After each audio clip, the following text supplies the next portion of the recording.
Welcome to Mojo TV. నేను సుధా. బులెటిన్ల ముందుగా headlines. గుజరాత్లోని అహ్మదాబాద్లో పార్టీ కార్యకర్తలను ఉద్దేశించి రాహుల్ గాంధీ ప్రసంగం.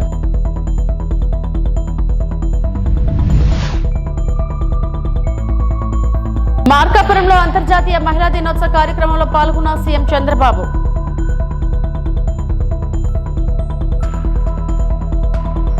కేంద్ర మంత్రి అశ్విని వైష్ణవ్ను కలిసిన తెలంగాణ మంత్రులు మరియు కాంగ్రెస్ నేతలు.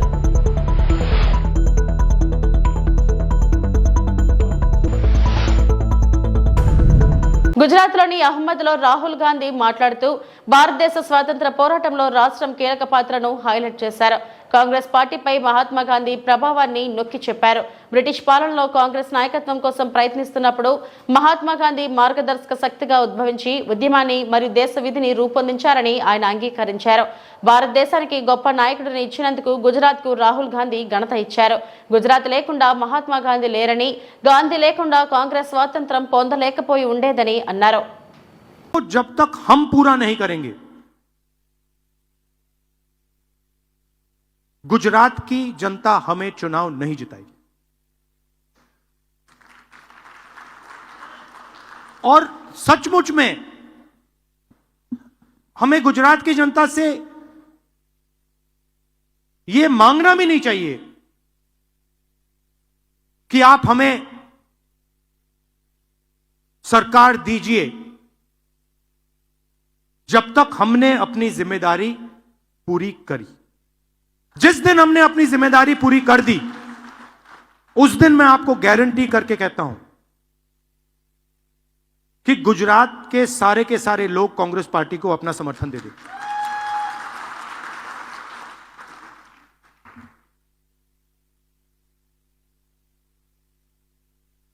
तो मेरी जिम्मेदारी क्या है? मैंने कांग्रेस पार्टी की बोली और अपनी बोली.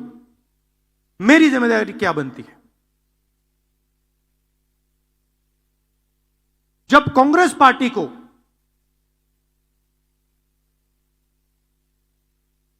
अंग्रेजों का सामना करना पड़ रहा था,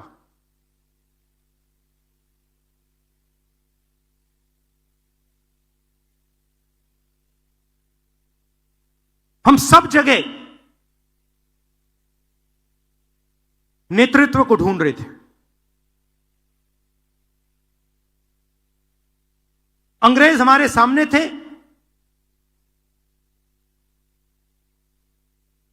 कांग्रेस पार्टी हिंदुस्तान की जनता को रिप्रेजेंट करती थी, मगर हमारा कोई लीडर नहीं था. लीडर कहां से आया? लीडर साउथ अफ्रीका से आया.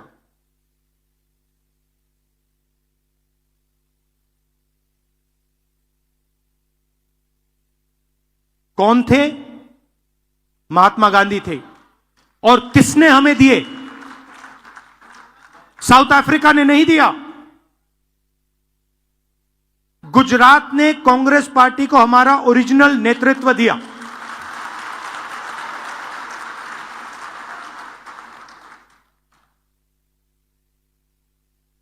और उस नेतृत्व ने हमें सोचने का तरीका, लड़ने का तरीका, जीने का तरीका दिया. गांधी जी के बिना कांग्रेस पार्टी देश को आजादी नहीं दिलवा पाती, और गुजरात के बिना गांधी जी नहीं होते. सीधी सी बात. ఏపీ సీఎం చంద్రబాబు ప్రకాశం జిల్లా మార్కాపురంలో పర్యటించారు. అక్కడ నిర్వహించిన మహిళా దినోత్సవంలో పాల్గొన్నారు. స్వయం సహాయక బృందాలు ఏర్పాటు చేసిన స్టాళ్లను పరిశీలించారు. బృందాల్లోని మహిళలు తయారు చేసిన ఉత్పత్తుల వివరాలను అడిగి తెలుసుకున్నారు. అరటి వ్యర్థాలతో తయారు చేసిన టోపీని చంద్రబాబు ధరించారు. పోలీస్ శాఖ రూపొందించిన శక్తి యాప్ను ప్రారంభించారు. చేనేత రథాన్ని ప్రారంభించడంతో పాటు మహిళా ర్యాపిడో డ్రైవర్లను అభినందించారు. గుర్రపు డెక్క, అరటి కొబ్బరి వ్యర్థాలతో పీచు తయారీ ద్వారా ఆదాయం లభిస్తుందని సీఎం చంద్రబాబు తెలిపారు. దీనిపై దృష్టి పెట్టాలని సూచించారు. మహిళలు తయారు చేసిన ఉత్పత్తులకు నాణ్యత బ్రాండింగ్ తీసుకురావాలన్నారు. అనంతరం ఈ వ్యాపారి పోర్టల్ డెలివరీని ముఖ్యమంత్రి ప్రారంభించారు. సార్ ఆవిడ SHG women and weaver sir. Okay అమ్మా. మామూలుగా అయితే మీరు ఇచ్చిన లోన్ ప్రకారం దాంట్లో వచ్చిన డబ్బులతో మేము ఇంటి దగ్గరే అమ్ముకుంటూ ఉండేవాళ్ళం. ఇప్పుడు ఈ మొబైల్ వాటి ద్వారా మేము మామూలుగా అక్కడ ఇంటి దగ్గరే కాకుండా ప్రతి ఏరియాకి తిరిగి హ్యాండ్లూమ్ ప్రోడక్ట్ అందరికీ తక్కువ రేట్లకే ఇవ్వడానికి మేము చూస్తున్నాం సార్. మీరు కూడా కొంచెం హెల్ప్ చేయవలసిందిగా కోరుచున్నాం sir. Sir, we want to set up such vans. Thank you అమ్మా, థ్యాంక్ యూ. ఇప్పుడు వీళ్ళందరూ తిరుగుతారు కదా. Yes sir. ఫాన్ ఉంది, యూపీఐ ఉంది సార్. యూపీఐ పేమెంట్ ఉంది సార్. ఓకే అమ్మా, ఒక లాకర్ ఉంది సార్. మేడం శక్తి అమ్మా. గుడ్ అమ్మా, గుడ్.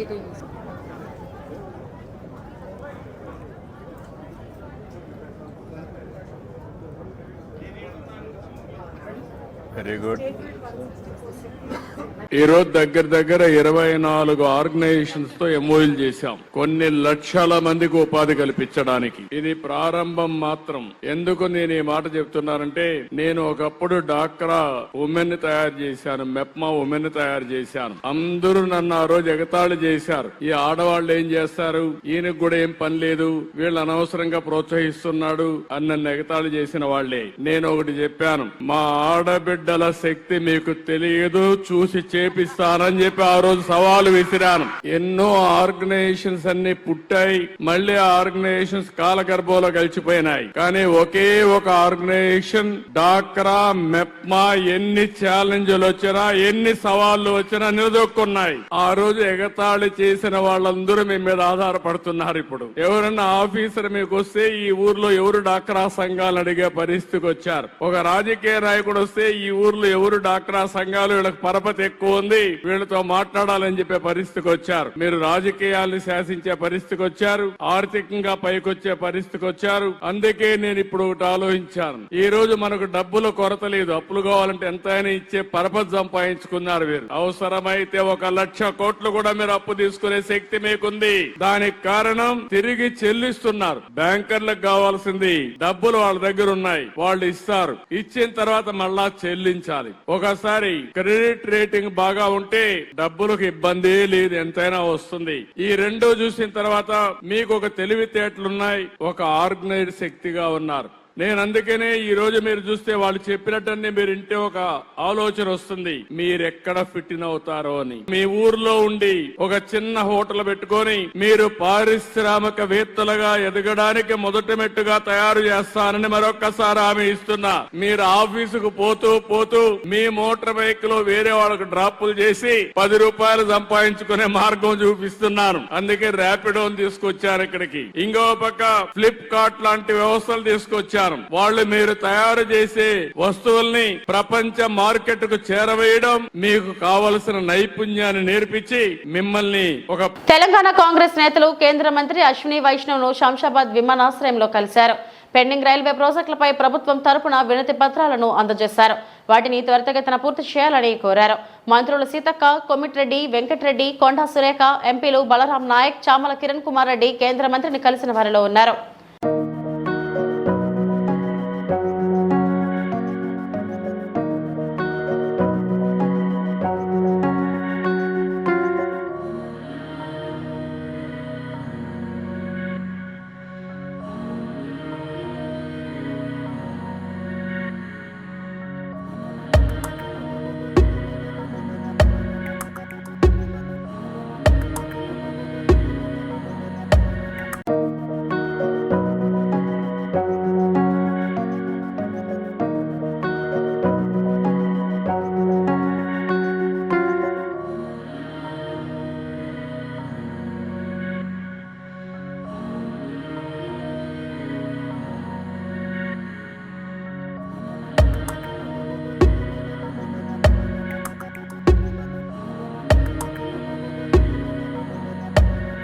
కావలి తెలుగుదేశం పార్టీ కార్యాలయంలో కావలి శాసనసభ్యులు Daggumati Venkatakrishna Reddy CM relief fund చెక్కులను లబ్ధిదారులకు అందజేశారు.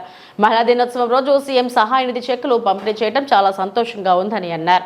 రాష్ట్ర అభివృద్ధి ప్రదాత చంద్రబాబు సహకారంతో అభివృద్ధి సంక్షేమ ఎజెండాగా ముందుకు పోతున్నామని, అధికారంలోకి వచ్చిన కొద్ది రోజుల్లోనే 2,34,00,000 71,463 లక్షల రూపాయలు సీఎం సహాయ నిధి చెక్కులు పంపిణీ చేశామని, నేడు 87 మంది లబ్ధిదారులకు 93,61,938 సీఎంఆర్ఎఫ్ చెక్కులు పంపిణీ కార్యక్రమాన్ని సీఎం సహకారంతో చెక్కుల పంపిణీలో రాష్ట్రంలో కావలి 3వ స్థానంలో ఉందని ఆయన పేర్కొన్నారు.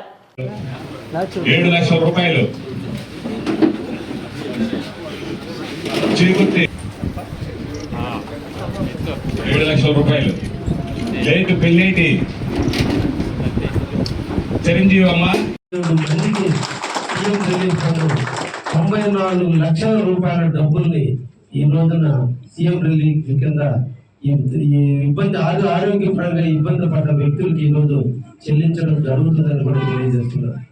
ఈ 8 నెలల కాలంలో శ్రీ నారా చంద్రబాబు నాయుడు గారి ప్రోత్సాహం, మా యువ నాయకుడు లోకేష్ గారి సహకారంతో ఈ కావలి నియోజకవర్గానికి 2,34 లక్షల రూపాయలు ఈ రోజున సీఎం రిలీఫ్ ఫండ్ కింద కావలికి నిధులు వెచ్చించడం జరిగిందని కూడా ఈ సందర్భంగా తెలియజేస్తున్నారు. ఆంధ్ర రాష్ట్రం లొట్టుకులో ఉంది. ఆంధ్ర రాష్ట్రం ఆర్థిక ఇబ్బందులు ఎదుర్కొంటుంది. గత ప్రభుత్వం చేసిన వైఫల్యాలను సరిదిద్దే క్రమంలో 8 నెలల కాలం నుంచి అహర్రాత్రులు ఈరోజు సీఎం గారు టయాన్ని కూడా ఆరోగ్యాన్ని కూడా పక్కన పెట్టి 24 గంటలు 18 గంటలు ఈ ఆంధ్రప్రదేశ్ కోసం, ఆంధ్రప్రదేశ్ ప్రగతి కోసం, మన బిడ్డల భవిష్యత్తు కోసం ఈ రోజు ఆయన కష్టపడుతున్న తరుణంలో ఆర్థిక ఇబ్బందులు ఎన్నున్నా కూడా ఈ రోజు పేదవాడు ఆరోగ్యం బాగలేక హాస్పిటల్ బెడ్ మీద పడి తన శరీరాన్ని ఇంకొక డాక్టర్కి అప్పచెప్పి కోపించుకొని తన జబ్బును నయం చేసుకున్న డాక్టర్ చేసుకున్న పేషెంట్ కోసం నేను కూడా ఉన్నాను. దాని నిదర్శనంగా ఈరోజు మన సీఎం గారు కావలి ప్రజల మీద ఎనలేని ప్రేమ చూపించిన భాగంలోనే ఈరోజు రాష్ట్రంలో ఎక్కువ నియోజకవర్గాల కంటే కూడా నేను ఎక్కువ సీఎం రిలీఫ్ ఫండ్ తెచ్చేదానికి మా కార్యకర్తలు, నాయకులు ప్రోత్సాహంతో ఈ రోజున రాష్ట్రంలో మనం 3వ స్థానం 4వ స్థానానికి వచ్చే విధంగా ఈ రోజు ఉన్నామంటే మా కార్యకర్తలు, అదేవిధంగా ఫ్రంట్ ప్రభుత్వంలో జనసేన, బీజేపీ నాయకులు సహాయ సహకారాలతో ఈరోజు ప్రతి పేదవాడిని సేవ చేస్తున్న విషయాన్ని కూడా తెలియజేస్తూ ఒక మంచి కార్యక్రమాన్ని ఈ రోజు తలపెట్టి మా కార్యకర్తలు అందరికీ కూడా ధన్యవాదాలు తెలియజేస్తున్నాం. నిరంతరం కూడా మా కార్యకర్తలు మేము నిరంతరం ప్రజల కోసం, ప్రజల భవిష్యత్తు కోసం తప్పకుండా ఇదే విధంగా సహాయ సహకారాలు అందిస్తానని కూడా మళ్ళా మీ ద్వారా కావలి నియోజకవర్గ ప్రజానికానికి తెలియజేస్తుంది. అదేవిధంగా మనకు అన్ని కూడా దేవాలయాలు ఉన్నాయి, మసీదులు ఉన్నాయి, చర్చిలు ఉన్నాయి. వాటిని సందర్శించడానికి కూడా ఎక్కడ ఇబ్బంది ఉన్నా కూడా వాటికి కూడా ఎమ్మెల్యే లెక్కలు కూడా ఇవ్వడం కూడా జరుగుతున్నది. దాన్ని కూడా సద్వినియోగం చేసుకోవాలి. అదేవిధంగా ఎండోమెంట్ పరంగా కావచ్చు, లేదంటే మైనారిటీల పరంగా కావచ్చు, మసీదులు కూడా కొందరు నిధులు మంజూరు చేసేదానికి కూడా ప్రభుత్వంకి నివేదికలు పంపడానికి మేము కూడా సిద్ధం చేస్తున్నాం. ఇంకా ఏదైనా సమస్యలు ఉంటే మా దృష్టికి తీసుకురామని ముస్లిం సోదరులు, ఎందుకంటే ఈ మాసం అంతా పవిత్ర మాసం, రంజాన్ మాసం. ఈ రంజాన్ మాసంలో ముస్లిం సోదరులందరూ కూడా అభినందిస్తూ ఉపవాసాలు చేస్తూ దేవుడి మీద, అల్లా మీద ప్రేమతో అందరూ కూడా ఉపవాసాలు చేస్తున్నందుకు ముస్లిం సోదరులు కూడా ఈ సందర్భంగా అభినందిస్తూ ఇటువంటి కార్యక్రమం నిరంతరం కూడా కావలిలో కాపు కాసే కావ్య కృష్ణారెడ్డి ఎప్పుడు పనిచేస్తూనే ఉంటాడని మీ అందరూ కూడా మహిళా తల్లుల దినోత్సవాన్ని తెలియజేసుకుంటూ నర్సీపట్నంలో ఘనంగా అంతర్జాతీయ మహిళా దినోత్సవ వేడుకలు. అంతర్జాతీయ మహిళా దినోత్సవం సందర్భంగా నర్సీపట్నం డీఎస్పీ శ్రీనివాసరావు ఆధ్వర్యంలో పలు ప్రైవేట్ కళాశాలల విద్యార్థులతో ర్యాలీ నిర్వహించారు. ముందుగా కళాశాల విద్యార్థులకు నిర్వహించిన పలు పోటీలలో గెలుపొందిన విద్యార్థులకు బహుమతి ప్రదానం చేశారు. అనంతరం నర్సీపట్నం టౌన్ పోలీస్ స్టేషన్ దగ్గర నుంచి సమకల్ కార్యాలయం వరకు ర్యాలీగా వెళ్లారు. ఈ సందర్భంగా నర్సీపట్నం డీఎస్పీ శ్రీనివాసరావు మాట్లాడుతూ మహిళలందరికీ అంతర్జాతీయ మహిళా దినోత్సవ శుభాకాంక్షలు తెలిపారు. ప్రతి సంవత్సరం నుండి ఉమెన్ అవేర్నెస్ క్యాంప్ నిర్వహిస్తూ ఎస్ఏ రైటింగ్ క్విజ్ కాంపిటీషన్ నిర్వహిస్తున్నామని అన్నారు. ఇప్పటికే పలు కాలేజీలు, స్కూల్లో మహిళల రక్షణ కోసం అవగాహన సదస్సులు నిర్వహించడం జరిగిందని డీఎస్పీ శ్రీనివాసరావు అన్నారు. రోజున అంతర్జాతీయ మహిళా దినోత్సవం సందర్భంగా మహిళలందరికీ కూడా శుభాకాంక్షలు. మా ఎస్పీ గారి ఉత్తర్వుల మేరకు ఈ 1 వీక్ మార్చ్ 1 నుంచి మార్చ్ 8 వరకు కూడా రకరకాల ప్రోగ్రామ్స్ నిర్వహించడం జరిగింది.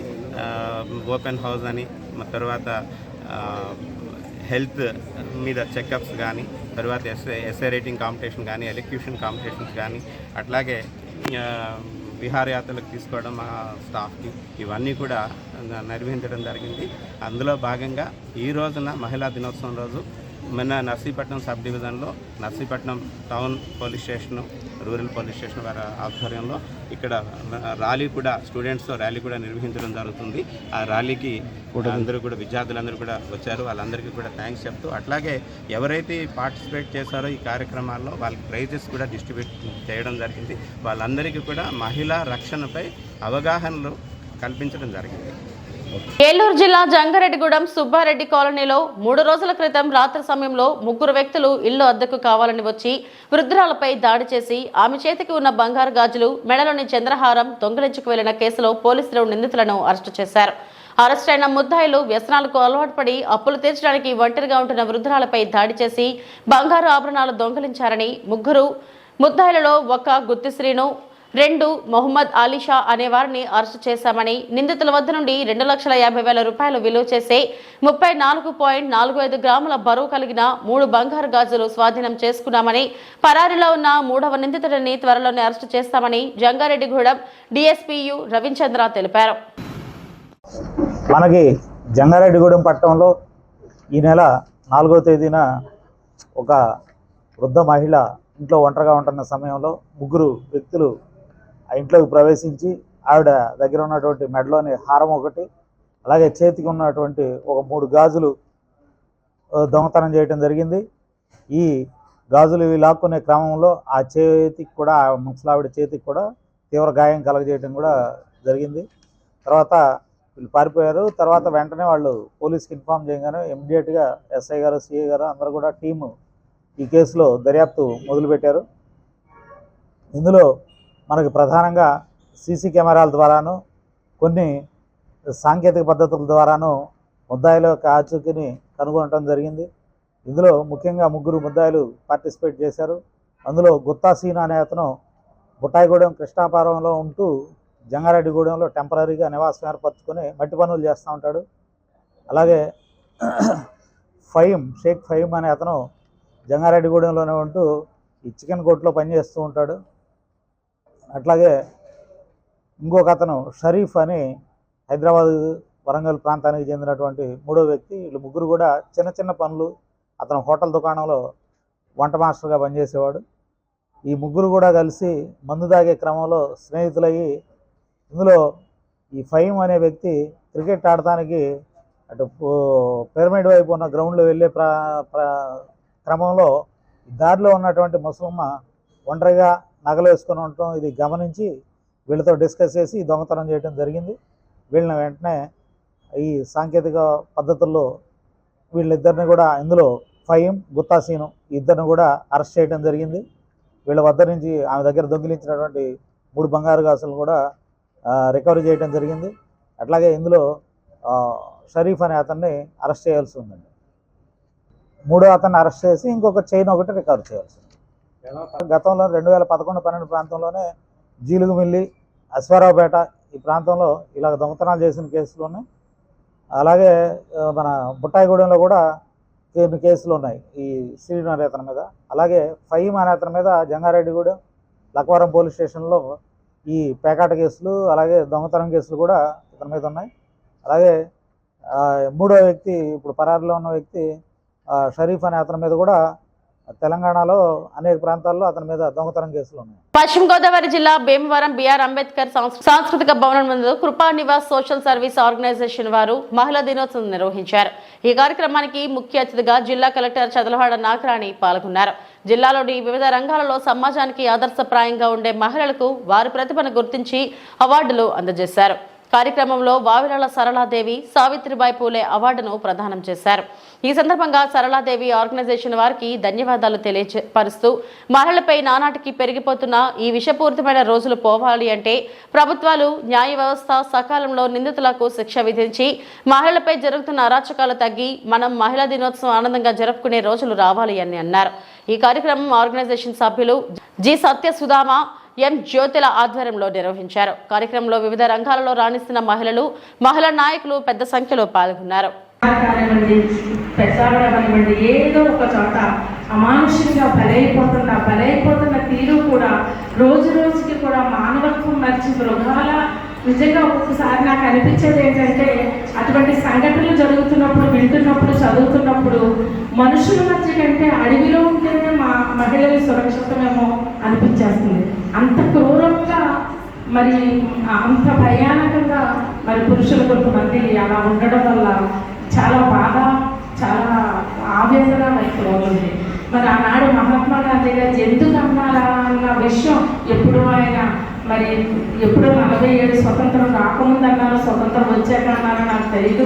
నిజమైన స్వతంత్రం అర్ధరాత్రి ఆడపిల్ల బయట తిరిగినప్పుడే అని ఎప్పుడైతే అన్నారో ఆ మాట ఈ రోజుకి కూడా ఆయన ఎంత దూరదృష్టితో అన్నారు అన్నది మనకి ఒక ఆలోచన రేకెత్తుతుంది. అంటే నిజమైన స్వతంత్రం, నిజంగా పరిపూర్ణంగా మహిళలు స్వేచ్ఛగా ఆనందంగా ఎప్పుడు ఉండాలంటే మనకి ఒక వారం 10 రోజులు పేపర్లో ఎప్పుడు కూడా ఏ మూల మహిళలకు అన్యాయం జరిగినట్టు రాలేదు అంటే నిజంగా మనం చాలా పరిపూర్ణత చెందాం, మన దేశం చాలా బాగుపడిందని, మనం పరిపూర్ణంగా ఆనందంగా ఉండే రోజు ఆ రోజు కోసమే నేను ఎదురు చూస్తున్నాను. మనుషులు మారాలి, మరి మగాళ్ళందరూ కూడా తెలుసుకోవాలండి. అందరు మగాళ్ళని నేను ఎప్పుడు చాలామంది స్టేజ్లకి మగాళ్ళు అలాగా మగాళ్ళు ఇలాగా అని అంటారు, అది చాలా తప్పు.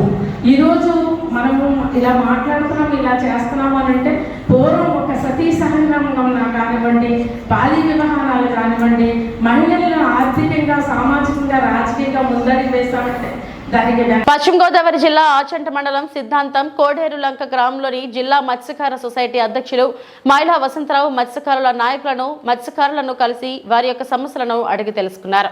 ప్రతి ఒక్కరూ కూడా ప్రధానమంత్రి ఇన్సూరెన్స్ అవకాశాన్ని సద్వినియోగం చేసుకోవాలని కోరారు. వారి యొక్క సమస్యలు విని ఈ సందర్భంగా ఆయన మాట్లాడుతూ మత్స్యకార వృత్తిపైన ఆధారపడే వారందరికీ కూడా సబ్సిడీ లోన్లు వచ్చే విధంగా కృషి చేస్తానని ఆయన అన్నారు. సిద్ధాంతం గోదావరి ఒడ్డున సిఆర్జెడ్ భూముల కింద గత ప్రభుత్వం అమలు చేయడం జరిగిందని అన్నారు. వీటి కోసం ఉన్నత అధికారులను, నాయకులను కలిసి ఈ యొక్క సమస్యను వివరిస్తానని ఆయన తెలిపారు. కార్యక్రమంలో మత్స్యకార నాయకులు, సొసైటీ నాయకులు, గ్రామ ప్రజలు పాల్గొన్నారు. ప్రత్యేకించి యానం అంటారు, ఇక్కడ యానం నుంచి వెళ్ళి అక్కడ యాడ్ చేస్తున్నారు.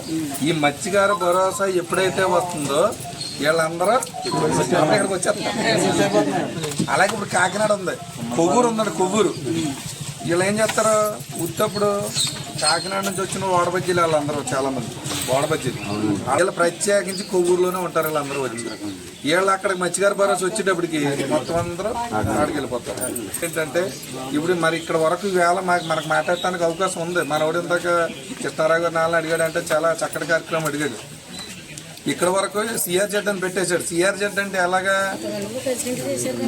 సముద్రం పక్కన ఉన్న వాడికే సిఆర్జెడ్ అన్నది గుర్తుంటుంది. ఇప్పుడు ఇదే కాపీ నేను పట్టుకెళ్ళి రేపు నాకు నిజంగా మనవాడు చెప్పాడు, ఇప్పుడు నాకు ఇదే కాపీ పట్టుకెళ్ళి రేపు నాకు 24న 25 జనరల్ బాడీ మీటింగ్ కమిషనర్ ఆఫీస్లో విజయవాడలో మీటింగ్ ఉంటుంది. ఆ మీటింగ్లో ఇప్పుడు ఏమని అడుగుతాను నేను, రేపు నాకు సిఆర్జెడ్ వరకు సిద్ధాంతం వరకు మీరు రాశారు, నాకు ఇది లెటర్ ఇచ్చారు కాబట్టి మరి సిఆర్జెడ్లో ఉన్న ఫిషర్మెన్ ప్రతి ఒక్కరికి కూడా మత్స్యకార భరోసా వీళ్ళకి కల్పించాలి అని అన్నది ఒక పాయింట్ రీచ్ చేసుకుంటానికి